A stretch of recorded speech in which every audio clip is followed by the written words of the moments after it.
So welcome to Kali Maa Tuesday night studies. So this is the first week that we're going to be studying Kali Maa together.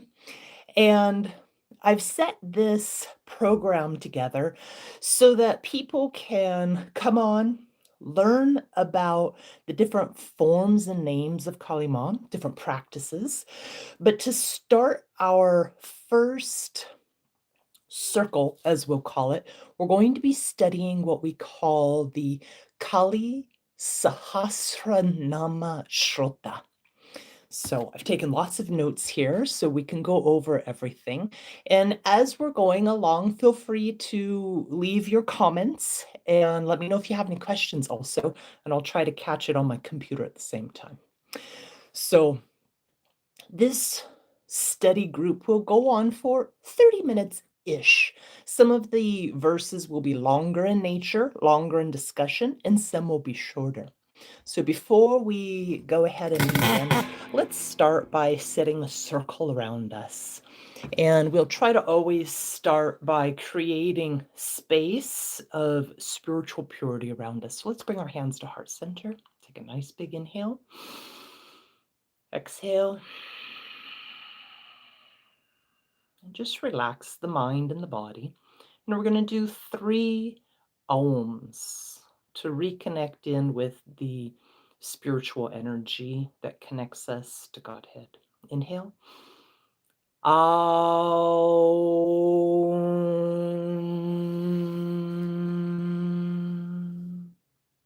2 more. Clear away any negative space from you and set a nice protective circle around you. Inhale.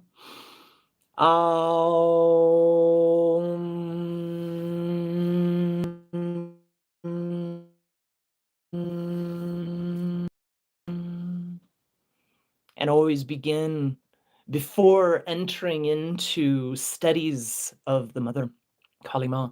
We start by giving honor and reverence, number 1, to the spiritual masters before us. Number 2, to her son Ganesha. Om Gam Ganapataye Namaha. Om Gam Ganapataye Namaha. Om Gam Ganapataye Namaha. Om Gam Ganapataye Namaha. Ekadantaya Vidmahe. Vakratundaya Dhimahi. Tanno Dantihi Prachodayat. Om Namo Bhagavate Ekadamstraya Hastamukaya Lamboduraya Uchismahatmane Om Krom Rim Ge Ge Swaha.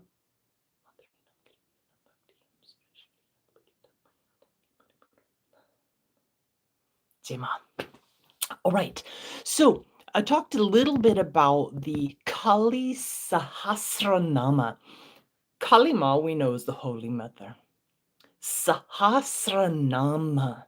Sahasra is 1,000, or in this case, more specifically, 1,008. Nama Rupa. Nama is name, Rupa is form. There's no difference between the form and name. So as we're saying and learning and contemplating the names of the Mother, Tima, we remember that by speaking the names, it's no different than Kali Maa's actual form. So be careful what names you have in your mouth and when and why. Now, anyways, let's look a little bit more at the Kali Sahasranāma before we actually begin it. It's a pre-Vedic, a Puranic, and also a Tantric lineage practice. There are texts with the Kali Sahasranāma in it. One of the more well-known forms of text with it in it is the Chandipath, or you also know the Chandipath perhaps as the Durga Sapta Shati. And we usually understand that Sage Markandeya is responsible for giving us the Kali Sahasranāma. Now, when we're thinking about the names being indivisible from form, we want to look out into the world and ask, where can we understand our relationship with Kali Maa? How can we go deeper into a personal gnosis with Kali Maa? And how can we be enlivened and in service to her even more so? By learning her name. So a lot of times I talk about approaching the mother or the divine in any form and source. First as a child, second as a student, third, there's a lot of other forms, maybe a friend, a lover, etc. And many traditions have different ways of approaching Kali Maa. But when we approach Kali Maa as a child, imagine having a relationship with an elder, a parent, a grandparent, as a child. First, you start learning who they are, their different roles, things that they do outside of just your relationship with them. Because when we approach, we don't necessarily want to be egocentric. So, as a child and as a student, learning the nama rupa, name and form sadhana, the practice, in this case, it's the Kali Sahasranāma, is a phenomenal way to begin. Now, when we are in this circle, remember, feel free to comment at any time. Let me know what your opinions are, what your experiences are, what your understandings or receiving of the names are like. Now, let's take a look first at the Kali Sahasranāma, verse 1. So they're quite short verses, but there's a lot to unpack in the names. So the first one today, I'll speak it first, is Śmaśānakālikā, Kali bhadrakālī kapālinī, Guhyakālī, mahākālī, kurukullāvirodhinī. So I'm going to say that again, and I'm pretty sure if I've programmed everything correct that the verse is in the description of this video already. So it's Śmaśānakālikā, Kali bhadrakālī, kapālinī, Guhyakālī, mahākālī, kurukullāvirodhinī. So that's just verse 1 and the first set of names in 1008 names. So let's first look at Śmaśānakālikā. A lot of people start their formal Kali practice with Śmaśānakālikā. Not everybody though. So Śmaśāna, the normally accepted translation of this name is she who is the remover of darkness from the cremation grounds. So Śmaśāna is the crematory or the burning grounds. And Kali Maa is understood as the greatest mother, the goddess who performs the dance of destruction in the crematory grounds, the Śmaśāna, the burning grounds. If we break down the name, Shma, S-H-M-A, means shava, a corpse. And a lot of times we see Kali Maa standing on a corpse or what they call a shava. And what's interesting, actually, if you can see here, this image of Kali Maa, she is standing on top of Shiva, the Holy Father. But what's interesting is he's in the posture, the yogasana posture of Shavasana. So, anyways, Shava, Śmaśānakālikā.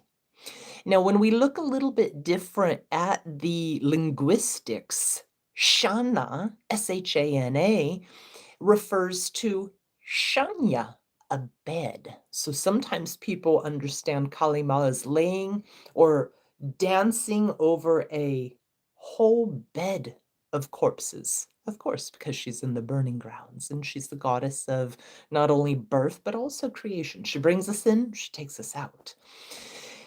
Now, the word Śmaśānakālikā, Kalika is synonymous with the name Kali, but it is considered a gentler form of Kali to approach. Now remember, when we approach Kali Maa as a child, she takes us into her arms, yeah, as our loving mother. But if we come to her with strange attitudes, and one of these days I'll pull out poetry and stuff, sometimes approaching Kali Maa can be very difficult, but it's all in the way that we do it. So when we're looking at Kali Maa as the mother of time, the mother of birth, we have to remember she's also the mother of destruction and darkness, but the reliever of darkness. So Śmaśānakālikā, that's our first one. Are there any questions? Oh, Nivedita, I'm glad you were able to join. And Crazy Cappy World, Gemstar also. Hopefully I'll learn your names over time. Śmaśānakālikā. Okay, so our second name in this first verse, Kali. Now let's look really careful at this first. This is a common misunderstanding. Kali, K with an A with a line over it. L-I, the I with a line over it, right? It's pronounced much different. There's Kali, long A, long I, Kali. And then there's short A, short I, Kali. Kali Maa is the goddess, the mother, the holy mother, but Kali is the demon of the Kali Yuga. So we want to make sure they have some grammatical awareness of Sanskrit, or we might be calling to the demon Kali, not the mother Kali Maa. Okay? All right. So when we look at the word Kali, the definition of it, let's see, we have quite a few comments coming in from Patrick. Looks like he's having an interesting comment time. All right, let's just go ahead and remove that. Now, the word Kali means the remover of darkness, the remover of darkness. Kali Maa herself is pre-Vedic. So before the Vedic texts were written, she was well established of India. The word Kali is derived from the grammatical root kala, K-A-L-A, which means time, death, or black. Time, death, or black. Now, like I said, we shouldn't confuse it with Kali, the demon, who's the bringer of ignorance and darkness. All right.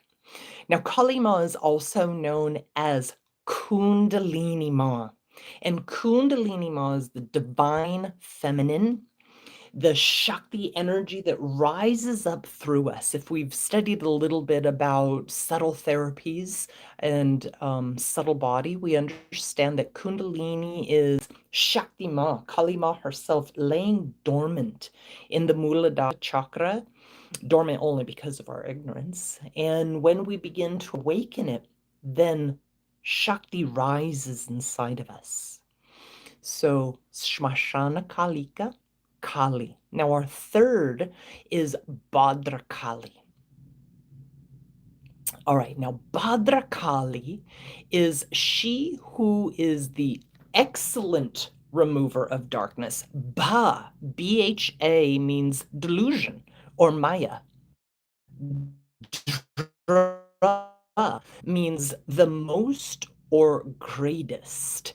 And means Mahamaya or great delusion. So bhadrakālī is the great remover of delusion. All right, let me check the comments here. All right, let's go ahead and eject somebody who's having quite a fun time in the comments. All right. Now, let's go ahead and take a look also at the word bhadra. Bhadra means great delusion, but it also means good fortune and auspiciousness. So, what kind of thoughts come to mind when you think of bhadrakālī? What kind of impressions, reactions, and perceptions? Oh, hi, Sheila. Good to see you. Good to see you. Well, good to know you're here. But what kind of reactions and responses do we have internally when we think of the mother as the excellent and most auspicious remover of darkness? First of all, what is our darkness? We know that Maya, delusion, confusion, worry, fear, dread, these are things that are dark to us and can be removed. Bad habits, inauspicious karmas, inauspicious activities that we're caught in the cycle of doing. Now, when we look at Maya itself, it's a very potent illusion. Have you ever just woken up one day in your life and said, what am I even doing? Why was I doing that all this time? Because we might have been caught in a stage of illusion. What's interesting about bhadrakālī is she is the Shakti, and I'll say this through a lot of the different names that Kali is the Shakti of, that some people will say the consort or the wife. I use the term Shakti. So bhadrakālī is the Shakti, consort, wife of Virabhadra, which is wrathful form of Shiva. So bhadrakālī is very passionate and fierce in coming to us and removing these darknesses from us. Bhadrakālī is also considered a fierce goddess of war. Let's see, what does this say? Reality is an illusion in your religion. Well, we're not discussing my religion, but illusion and reality are a completely different subject for sure that we could probably spend a year on. Now let's take a look at our fourth word.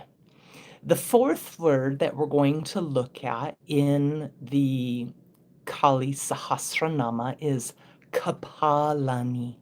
Kapālinī is the bearer of skulls or the bearer of impurities. Now, a kapala is a sacred ritual bowl, usually made out of a human skull. Some are carved, very ornate, decorated with gems and jewels. And many times when you see an image or a picture of Kali Maa, you'll see her holding this bowl that's usually full of, but not always. In certain lineages and traditions, you might see it full of flowers, full of gems. Now, kapālinī, Kali Maa is considered a kapala or a skull bearer. And you'll also see her holding the head of usually what's considered an asura or a demonic force. And when we see Kali Maa holding the skull, we also notice many times that she's wearing a garland of skulls, kapalas. If we take a look here, I'll turn this for a second. We see here, number one, she has the skull bowl. Number two, she's holding the skull in her hand. And number three, she's also adorned with a garland of skulls. So kapālinī. Now, the best and most auspicious to offer Kali Maa is your own. To go into full prostration, head to the ground, and offer her your emptied skull, your full devotion to purify your ego. Now, kapālinī, the name you see in the Circle of the 64 yoginis. You also see it appear in the 24 dakinis. And kapālinī is the Shakti. Remember, that is also synonymous in this usage with consort or wife of Kapala Shiva. So the form of Shiva that also is a skull bearer. All right, let's look at the fifth name in this particular line. Guhyakālī. Guhyakālī. So Guhyakālī, when we look at the word, means she who is the secretive remover of darkness. Guhya itself means secret, hidden, concealed. Some people might call it esoteric or occult. And we know that the mother herself holds many of her mysteries as secret. But to get to know the mother firsthand and personally can unlock so many secrets. Now, when we think about secrets, I just think of them as things that have not been discovered yet. And when we approach Kali Maa, she's able to reveal to us sometimes maybe things that we don't want to see, but that were secret before. Sometimes she brings out our own internal secrets and says, take a look at this. Because of love, make us stronger and make us a higher incarnation of our souls here and now. So let's check the comments real quick. All right, that calmed down. Brahma is basically a Brahman Saraswati. All right. So let's look at the seventh name for this evening. Kurukullāvirodhinī. This is a little bit longer of a name. The general translation is she who confronts the forces of duality. She who confronts the forces of duality. And when we think of that name, like, what's our impression of that to even begin with? Like, what does that even mean? She who confronts the forces of duality. What does that stir inside of us? When I look at all these different names, I don't try to just, read through them and learn all the different names. What does each nama, name, and rupa, form, awaken inside of me? So kurukullāvirodhinī. Kurukulla means cause of wisdom. Virodhinī means she who confronts or opposes duality. So when we look at kurukulla, many people have just lifelong devoted sadhanas just to kurukulla. She's considered an enchantress form of the mother. Chanting wisdom. She's associated with love and transformation and desire to move into the spiritual realms of awareness. Kurukulla is known and worshipped by Himalayan shamans, by kapālinī bearers, by Hindus, by Buddhists, by tantric practitioners. And she's considered the form of the mother that brings high craft and magnetism. And she brings the sense of inner, how do we want to describe it? Inner power to overcome inner and outer oppositions to enlightenment. So I'm going to say that sentence again because it really resonated with me when I was going through this first verse. Kurukulla and the mother brings us the inner power to overcome our inner and outer obstacles and oppositions to enlightenment. Now, if you've ever seen this form of the mother, she's usually red in color. She usually has one face because sometimes Kali has 4 faces or 10 faces. This particular one has one face.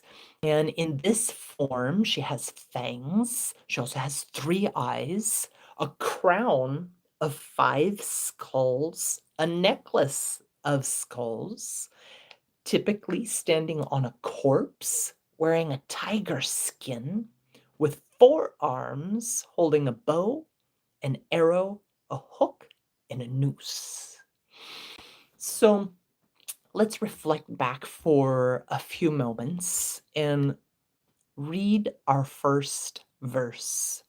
Śmaśānakālikā, Kali, bhadrakālī, kapālinī, Guhyakālī, mahākālī, kurukullāvirodhinī. Śmaśānakālikā, she who is the remover of darkness in the cremation grounds. Kali Maa, the remover of darkness and ignorance. Bhadrakālī, the excellent remover of delusion and maya. Kapālinī, the one who bears the skulls of impurity. Guhyakālī, the form of Kali Maa with hidden, secret powers to remove that darkness. And mahākālī, the great, maha means great, form of Kali Maa, the ultimate reality, the formless one, the one that is the eternal source of all existence. And kurukullāvirodhinī, she who confronts the forces of duality. So I hope you enjoyed going over that first verse. What I plan on doing is each Tuesday, 6 o'clock for, 30 minutes or so. We don't want to go on in our minds for too long. I like to do devotional things for short periods of time and then take time to contemplate. Tell me your thoughts on, what are your impressions of the names? What are your perceptions? What are your experiences with these names, forms, and how do you perceive them? So I hope that you all have a wonderful evening, and thank you for joining me. Oh, hi, Kari. I didn't see you. Kakuma. Anyways, I hope that you all have a wonderful evening, and I will see you next Tuesday, 6 p.m., same time, 6 Pacific Coast time, and we'll go over the next, maybe verse 2 and 3. All right.